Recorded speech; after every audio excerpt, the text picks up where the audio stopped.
আসসালামু আলাইকুম। আমি ডক্টর এম তৌহিদুল ইসলাম, কনসালটেন্ট সনোলজিস্ট 4D তৌহিদ আল্ট্রাসোনোগ্রাফি, শাহতলা, কুমিল্লা। আজকে আমাদের এই ভিডিওটির উদ্দেশ্য হচ্ছে আমরা আজকে অ্যানোমেলি স্ক্যান সম্পর্কে ছোট্ট কিছু ধারণা দিব আপনাদেরকে। তো এটা প্রেগন্যান্সি আল্ট্রাসোনোগ্রামের একটি গুরুত্বপূর্ণ আল্ট্রাসোনোগ্রাম। এটাকে আমরা বলে থাকি অ্যানাটমিক্যাল স্ক্যান। অ্যানাটমিক্যাল স্ক্যান অর্থ হচ্ছে যে একটা বাচ্চার যে শারীরিক গঠনটা, এই গঠনটা ঠিক মতো হচ্ছে কিনা, এই হাত পা বা কোনো অঙ্গ প্রত্যঙ্গ অনুপস্থিত আছে কিনা, বা কোনো অঙ্গ প্রত্যঙ্গে বড় ধরনের কোনো সমস্যা আছে কিনা, সেটা আমরা অ্যানোমেলি স্ক্যানের মাধ্যমে খুঁজে বের করার চেষ্টা করি। এটার আরেকটা নাম আছে লেভেল 2 স্ক্যান। তো এটা সম্পর্কে আসলে আমরা আজকে আলোচনা করব। এটা একটা গুরুত্বপূর্ণ স্ক্যান। তবে অনেক সময় দেখা যায় যে বিভিন্ন কারণে কিছু ক্রোমোসোমাল অ্যাবনর্মালিটি বা অ্যানাটমিক্যাল অ্যাবনর্মালিটি বিভিন্ন কারণে এটা মিসিং হয়ে যেতে পারে। তবে বেশিরভাগ ক্ষেত্রে সাধারণত যদি অ্যানাটমিক্যাল কোনো সমস্যা থাকে, সেটা এই স্ক্যানের মাধ্যমে ধরা পড়ে। এখন অনেকে আমাদের কাছে জানতে চান যে এই অ্যানোমেলি স্ক্যানটা কখন সাধারণত করা হয়। এটা 18 সপ্তাহ থেকে আমরা 28 সপ্তাহের ভিতরে সাধারণত করতে বলি অ্যানাটমিক্যাল স্ক্যানটা। তবে আমার কাছে ব্যক্তিগতভাবে যেটা মনে হয় সেটা হচ্ছে 22 সপ্তাহের পরে গিয়ে 22 থেকে 26 সপ্তাহের ভিতরে এই সময়টায় অ্যানোমেলি স্ক্যান বা অ্যানাটমিক্যাল স্ক্যানটা করা ভালো। এর ফলে আমরা অনেক কিছুই, আমরা অনেক জায়গাগুলো আমরা খুব সুন্দরভাবে দেখতে পারি। যেমন আমরা সাধারণত অ্যানোমেলি স্ক্যানে ক্ষেত্রে আমরা বাচ্চার 2টা হাত এবং 2টা পা ঠিক আছে কিনা, বা এখানে কোনো ত্রুটি আছে কিনা, এটা আমরা দেখে থাকি। বাচ্চার হাতের আঙ্গুলগুলো আছে কিনা, বা আঙ্গুলে কোনো সমস্যা আছে কিনা, বা আহ, আঙ্গুলের পরিমাণ বেশি বা কম আছে কিনা, এটা আমরা খুঁজে বের করার চেষ্টা করি এই অ্যানোমেলি স্ক্যানে। এরপরে আমরা আহ, পেটের দিকে লক্ষ্য করি।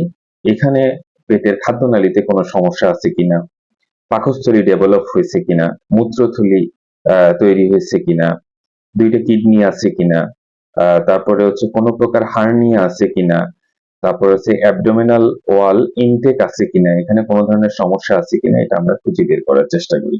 অনেক সময় দেখা যায় যে বাচ্চার পেটের যে আবরণটা, এই আবরণটা তৈরি হয় না।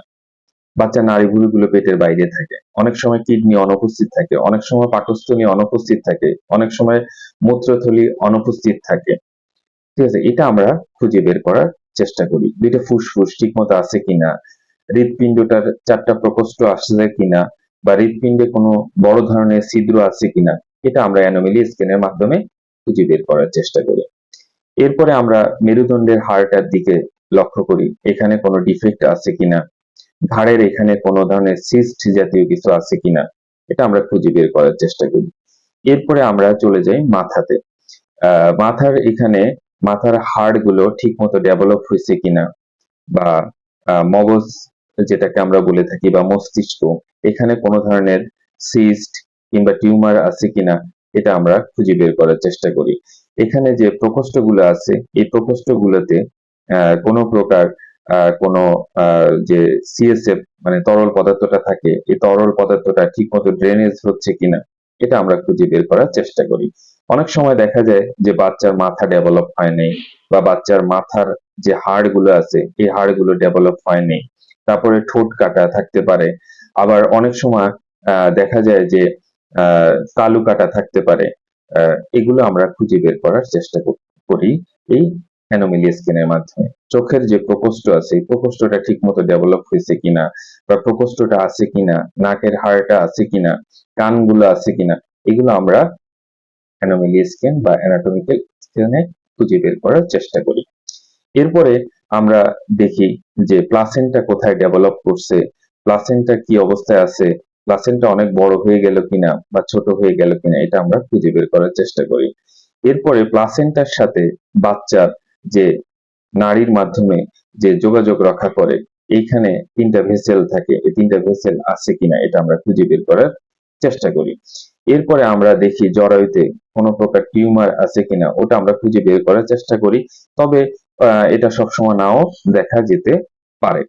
এরপরে বাচ্চা যে তরল পদার্থের ভিতরে আছে, এই তরল পদার্থটা ঠিক আছে কিনা, পর্যাপ্ত পরিমাণে আছে কিনা, ওটা আমরা মেজারমেন্ট করে দেখার চেষ্টা করি।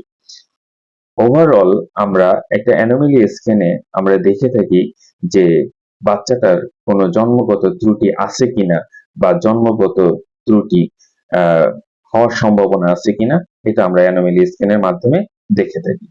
এরপরে আমরা অনেক সময় দেখা যায় যে সকল অঙ্গ প্রত্যঙ্গ ঠিক মতো দেখতে পারি না, বাচ্চা নাড়াচাড়া কম করতেছে বা মা অনেক ফ্যাটি বা যে কোনো কারণে সবকিছু নাও দেখা যেতে পারে। আমাদের বইয়ের ভিতরে লেখা আছে 70% সাধারণত দেখা যায়, 30% দেখা নাও যেতে পারে। হ্যাঁ, এমন হয়, একদম 100% সবকিছু দেখা যাচ্ছে এমন না। অনেক সময় দেখা যায় যে আমরা যদি বেশি দেখতে না পারি, তখন আমরা পেশেন্টকে বলে দিই যে আপনি কালকে আসেন আবার, বা 2 দিন পরে এসে আবার আলট্রাটা করিয়ে নিয়েন, আজকে ঠিক মতো দেখা যাচ্ছে না। এমনও আমরা অনেক সময় বলে থাকি। আবার অনেক সময় দেখা যায় যে 18 সপ্তাহের আগে চলে আসতেছে অ্যানোমালি স্ক্যান করার জন্য, সেক্ষেত্রে আমরা বলে দিই আপনি আরো 1 মাস পরে এসে অ্যানোমালি স্ক্যানটা করাবেন। অর্থাৎ এটা অনেক সময় এমন হয়ে থাকে যে মাসিকের ডেট অনুযায়ী দেখা যাচ্ছে যে বাচ্চার 18 সপ্তাহ ওভার হয়ে গেছে, কিন্তু দেখা যাচ্ছে বাচ্চা আসতে লেট করছে, যার কারণে বাচ্চা এখনো সাইজে ছোট রয়ে গেছে। সেক্ষেত্রে আমরা অনেক সময় বলে দিই যে আপনি 22 সপ্তাহ বা 23 সপ্তাহ সময় এসে আপনি অ্যানোমালি স্ক্যানটা করাবেন। আবার অনেক সময় দেখা যায় যে আমরা বলে দিই 28 সপ্তাহের আগে আপনি আরেকটা আল্ট্রাসোনোগ্রাম, নরমাল একটা আল্ট্রাসোনোগ্রাম করিয়ে নিয়েন, যাতে যদি অনেক কিছু অনেক সময় দেখা যায় না, যেমন ফুট কাটা আছে কিনা এটা দেখা যাচ্ছে না, বোঝা যাচ্ছে না, ওইসব ক্ষেত্রে, বা অনেক সময় দেখা যাচ্ছে যে বাচ্চার কিছু সমস্যা মনে হচ্ছে কিন্তু ওইটা একদম 100% বোঝা যাচ্ছে না, সেক্ষেত্রেও আমরা অনেক সময় বলে থাকি যে আপনি 2 সপ্তাহ পরে গিয়ে আপনি আরেকটা নরমাল আল্ট্রাসোনোগ্রাম করিয়ে নিবেন, এবং আমরা ওই যে অংশটা দেখতে পারিনি ওইটার কথা আমরা বলে দিই যে তখন আপনি একটু বলবেন যে এই অংশটা একটু ভালোভাবে দেখার জন্য। যেমন অনেক সময় দেখা যায় যে আমরা ভেন্ট্রিকেল গুলা আমাদের কাছে নরমাল মনে হচ্ছে, আবার অনেক সময় কিছুটা দেখা যায় অ্যাবনরমালও মনে হয়।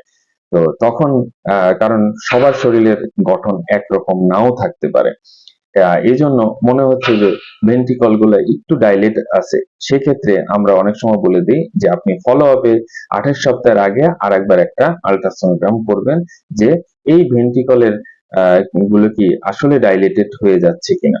আমাদের একটা নির্দিষ্ট মাপ আছে, এই মাপের দেখা যায় যে মাপের থেকে একটু বেশি পাচ্ছি কিন্তু এটা সিগনিফিকেন্ট না, সেসব ক্ষেত্রে আমরা বলি যে একটু ফলো আপে থাকবেন, কোনো সমস্যা না হলেও আপনি একটা আল্ট্রাসোনোগ্রাম করিয়ে নিবেন।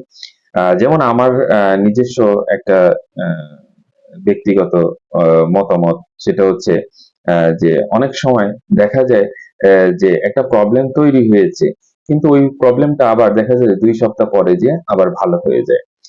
তো সেক্ষেত্রে আমরা সরাসরি ডিসিশন দিতে পারি না, সেক্ষেত্রে আমরা বলে থাকি যে আপনি আবার আরেকটা আল্ট্রাসোনোগ্রাম করিয়ে নিবেন। তো ওভারঅল অ্যানাটমিক্যাল স্ক্যান বা অ্যানোমালি স্ক্যানের ভিতরে আমরা আবার প্রেগন্যান্সি প্রোফাইলটাও আমরা করে দিয়ে থাকি। হ্যাঁ, এখন যার কাদের ক্ষেত্রে অ্যানাটমিক্যাল স্ক্যান বা অ্যানোমালি স্ক্যান করতে হবে, এটা অবশ্যই যাদের ডায়াবেটিস আছে, বা আগে ডায়াবেটিস ছিল, অথবা প্রেগন্যান্সিতে ডায়াবেটিস হয়েছে, বা থাইরয়েড প্রবলেম আছে, বা এই জন্মগত ত্রুটি আগের বাচ্চার আছে, বা বংশে কোনো বাচ্চার আছে, তাদেরকে অবশ্যই এই অ্যানাটমিক্যাল স্ক্যান বা অ্যানোমালি স্ক্যান করতে হবে। তবে সবার ক্ষেত্রেই অ্যানোমালি স্ক্যান বা অ্যানাটমিক্যাল স্ক্যানটা আসলে করা উচিত। এটা পরীক্ষাটা করতে প্রায় 1 ঘন্টার মতো সময় লেগে যায়, কারণ আমাদেরকে প্রত্যেকটা অঙ্গ প্রত্যঙ্গ বাচ্চার দেখতে হয়। তো যার কারণে এই পরীক্ষাটিতে একটু সময় বেশি লাগে, এবং সবসময় মনে রাখতে হবে যে দক্ষ সনোলজিস্ট এবং ভালো মেশিন না হলে সবসময় অ্যানোমেলি স্ক্যানে যে প্রবলেম গুলো থাকে ওগুলো সহজে ধরা নাও পড়তে পারে। এজন্য অবশ্যই দক্ষ সনোলজিস্ট এবং ভালো মেশিন দ্বারা অ্যানোমেলি স্ক্যান করতে হবে এবং মাথায় রাখতে হবে এটা পরীক্ষাটা করতে কমপক্ষে ৪৫ মিনিট সময় লাগবে। যদি দেখা যায় ৫ মিনিটের ভিতরে অ্যানোমেলি স্ক্যান হয়ে গেছে তাহলে বুঝতে হবে এটা আপনার কোনো ত্রুটি আছে। কারণ ৫ মিনিটের ভিতরে অ্যানোমেলি স্ক্যান করা কখনোই সম্ভব নয়। অবশ্যই ৪০ থেকে ৪৫ মিনিট সময় লাগতে পারে। আবার অনেকের ক্ষেত্রে দেখা যায় যে বাচ্চার কন্ডিশনটা বা বাচ্চার যে দেখাটা খুব সহজে দেখা যাচ্ছে, তাহলে সেক্ষেত্রে আরো কম সময় লাগতে পারে, ৩০ মিনিট লাগতে পারে বা ২৫ মিনিট লাগতে পারে।